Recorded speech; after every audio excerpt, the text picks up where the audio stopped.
Today, we're flying on the world's oldest airline, at least by operating name, KLM. But is KLM the gem of Europe, or is it just a complete letdown? We'll find out on today's flight aboard KLM's newest business class on their 777-200ER from Amsterdam to Toronto. But first, our journey starts off here at the KLM Crown Lounge here in Schiphol Airport. The entrance of the lounge is lined with KLM's famous Delft Blue Houses, which we'll chat about a little bit later, especially since they have a very interesting story behind them. Hi, so I'm currently here right now in the KLM Crown Lounge number 52 here in Amsterdam Schiphol Airport.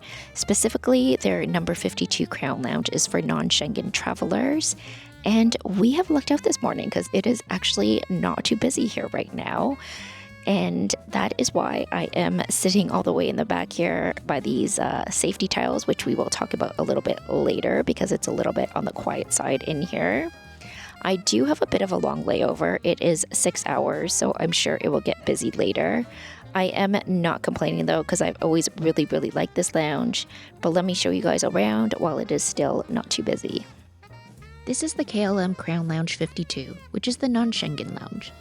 It's always been one of my favorite lounges in Europe. It's quite large too, spanning 6,800 square meters or 73,000 square feet across multiple floors. On the main level, you'll find plenty of different seating areas, but there's also not just one, but two different buffets. Both buffets serve the same food and beverages, and the food is pretty good for the most part. There's also a full-service coffee bar area where you can get espresso-based beverages, lockers, as well as a shower and private sleep rooms, which we'll take a look at a little bit later. As for the upper floor of the lounge, it's considered the premium area. Known as the Blue Restaurant and Bar, they serve a more upscale menu with cheese plates, charcuterie, veggie canapes, as well as premium cocktails, mocktails, and wine. This all does come at an additional cost though. Here's a quick peek at the prices for the drinks as well as the food up here, which you can pay for in either cash or miles.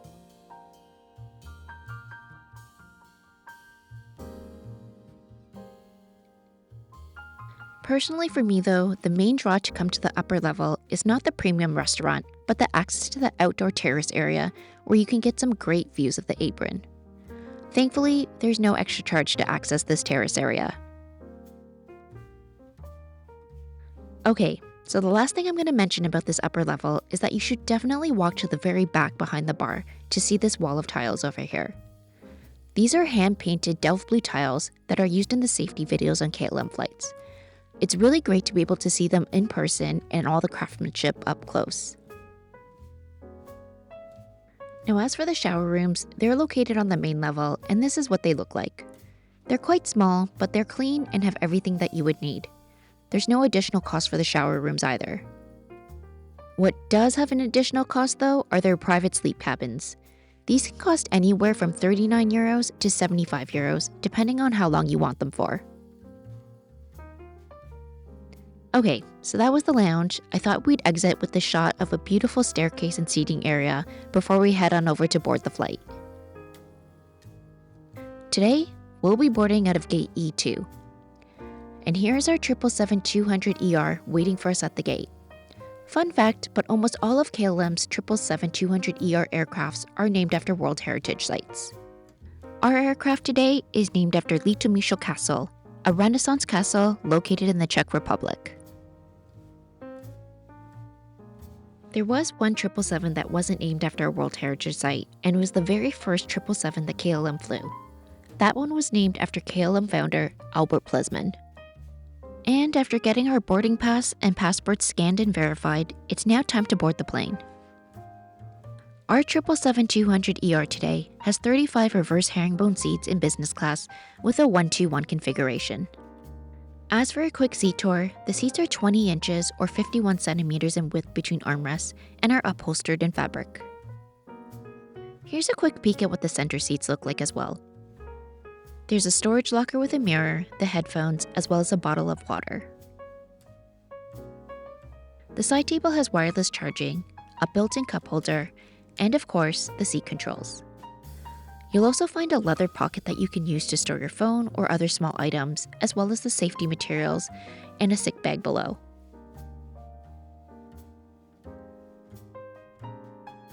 And for all of your device charging needs, you'll also find a universal charge port, a USB-A, as well as a USB-C port, all below the IFE. In terms of footwell space, this is what it looks like. In true reverse herringbone fashion, it does narrow a bit at the back, but I didn't find this to be a problem. It still felt like it was enough space. And finally, my favorite part of the seat as an introvert is of course the door that makes this a fully enclosed suite. Only KLM's 777-200s and 300s have the fully closing doors. The crew stops by and offers us a hot towel as well as a welcome drink. There was a choice between beer, orange juice, champagne, or the signature mocktail, the Royal Blue Legend. I decided to get the champagne, which was this Bernard Longclaw Cuvée Selection Brew. Okay, it's now time for pushback and takeoff, and as the safety video plays, you'll notice that the safety video features those Delft Blue tiles we saw earlier in the lounge. They used over 1,000 hand-painted tiles to create this video with stop motion, and I think it's one of the more unique safety videos for an airline. It does a really great job of featuring the artistry and culture from the Netherlands. As soon as we're in the air, the crew stops by with a welcome snack and drink. There was a choice between cheese or what they refer to as a mini garden salad. Since I've had cheese on many occasions, I've decided to try out the mini garden salad, which also has a dollop of cheese in the middle, pickled onions, persimmon, and a mix of crushed nuts and seeds at the bottom. It was actually pretty tasty. For the welcome drink, I decided to get their signature Royal Blue Legend mocktail, which has lemon, ginger, and spirulina. It basically tasted like a lemonade, which I personally enjoy. The crew also stopped by and handed out amenity kits, so let's check those out in the meantime. This is what the amenity kit looks like. It's a small peach-colored drawstring bag by local Netherlands-based design company Envisions. Inside the amenity kit, there's an eye mask, a pair of gray socks, toothbrush and toothpaste, lip balm and face cream from Dutch brand Mary Stella Marie, earplugs, and a KLM pen. Alright, now let's check out the lavatories. There are 2 lavatories shared amongst 35 business class passengers. And I have to say, one of the things I really like about KLM is that they seem to make it a point to infuse elements of Dutch culture throughout the entire experience. You can even see that in the lavatories with the Dutch houses on the wallpaper. You see it with these bright orange tulips that add a nice pop of color, even if they are fake. And of course, there are soaps and lotions from local Netherlands brand company Mary Stella Marie. Alright, now let's head back to our seats because it's time for the main meal. Back at our seats, let's take a look at the menu. This is what we have to look forward to for the main meal and the pre-arrival meal. Then cocktails, champagne, mixed drinks, and other alcoholic beverages, non-alcoholic drinks, and the wine menu. The appetizer arrives first. I go for the surf and turf, which includes an Asian-style beef tartlet with shrimp and lime cream, pickled mushrooms, mustard seeds, and haricot vert, aka the sophisticated French version of the green bean. There was also a garden salad with balsamic dressing and a bread roll with Dutch butter.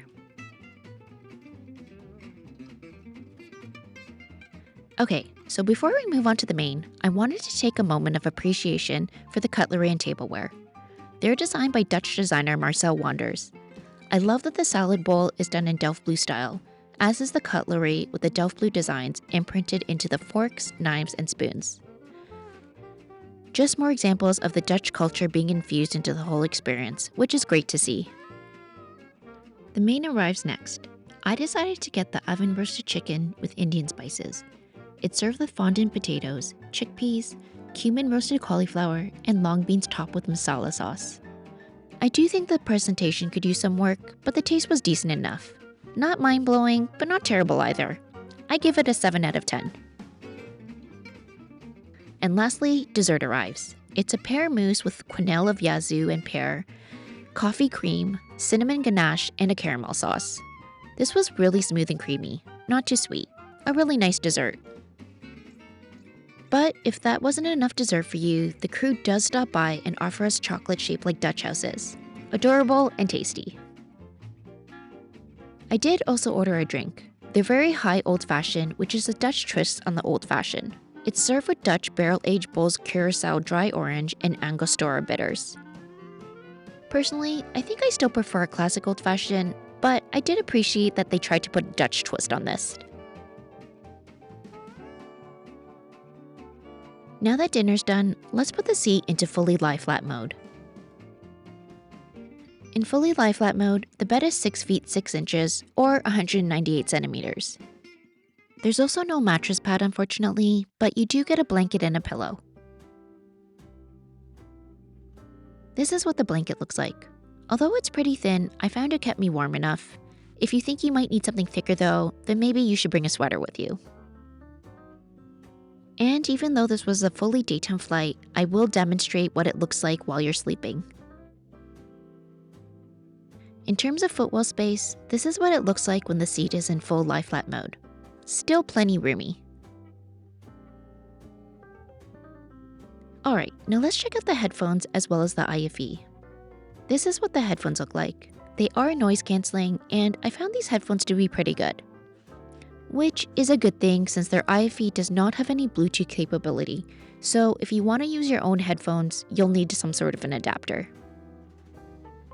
As for the IFE, it's an 18-inch or 46cm touchscreen display. There's also a remote available as well. In terms of actual entertainment, there's a pretty good selection of movies. TV show options were a bit more limited, but overall, it should be enough to keep you sufficiently entertained.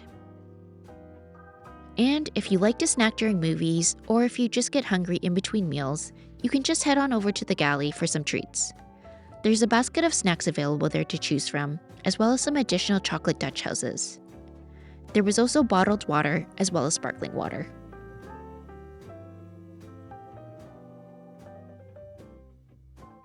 For those of you looking to stay connected, there is Wi-Fi available. It does come at a cost of $20 Canadian or 2,400 miles for 1 hour, or $47 Canadian or 5,800 miles for the full 8-hour flight. Alright, now before we get to the pre-arrival meal, as well as the very interesting history behind KLM's Delft Blue Houses, let's talk about how much all this cost. Alright, so let's talk about how much all this cost. I did redeem points for this, of course, and one way between Amsterdam Schiphol and Toronto Pearson Airport was 60,000 Air France KLM Flying Blue miles, plus $470.70 Canadian in taxes and fees. It's now time for the pre-arrival meal. Our tray gets dressed with a white tablecloth, and we're also given another hot hand towel. The pre-arrival meal arrives, and it all comes served on one single tray. It came with a smoked salmon and trout roe pasta salad. It was served with haricot vert, pimento mayonnaise, and daikon cress. On the side, there was a small dish of cheese-filled ravioli with roasted eggplant, red and yellow bell peppers, and tomato sauce. The crew also came by and offered bread from the breadbasket, but I was already pretty full, so I declined. For dessert, they served something called forest fruit orange pastry. This was basically an orange-flavored mousse layered on top of a berry-flavored mousse, and it was actually pretty tasty.